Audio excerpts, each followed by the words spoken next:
দৌলতদিয়া ৭ নম্বর ফেরিঘাটে পদ্মা নদীতে পড়ে বাসটি উদ্ধার করা হচ্ছে। এই বিষয়ে জানাতে এবার যুক্ত হচ্ছেন সহকর্মী মেহেদী হাসান। আমরা যুক্ত হচ্ছি মেহেদী। আপনি তো ঘটনাস্থলেই রয়েছেন। বাস উদ্ধার নিয়ে সবশেষ কি তথ্য আছে আপনার কাছে জানাবেন।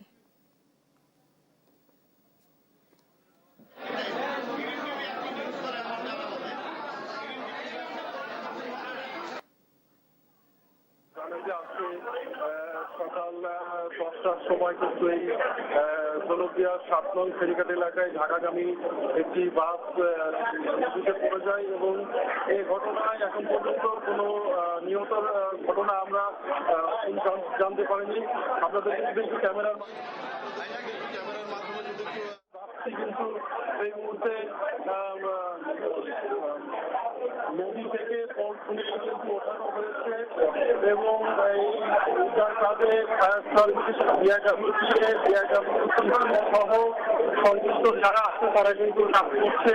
আপনাদের কাছাকাছিতে গত 25 মার্চে যে বাসগুলি ঘটনা ঘটে সে ঘটনায় 26 জন কিন্তু নিহত হয় এবং এই তারই প্রেক্ষিতে মন্ত্রণালয় থেকে একটি নির্দেশনা আসছে প্রতিটি বাস যেগুলো ফেরিতে উঠবে ফেরিতে উঠার পূর্বে সমস্ত যাত্রীদেরকে কিন্তু নেমে পায়ে হেঁটে তারপরে ফেরিতে উঠতে হবে। তো সেই নির্দেশনা বাস্তবায়নের কারণে হচ্ছে যে বাসগুলি ঘটনা ঘটে এবং এই ঘটনায় কোনো নিহত ঘটনা এখন পর্যন্ত আমরা জানতে পারিনি এবং নিহত না হওয়ার পেছনে এই কর্তৃপক্ষের এই নির্দেশনা বাস্তবায়নকে সকলে ধন্যবাদ জানাচ্ছে এবং কাজ কর্তৃপক্ষ আমাদেরকে একটি বিষয় জানিয়েছে যে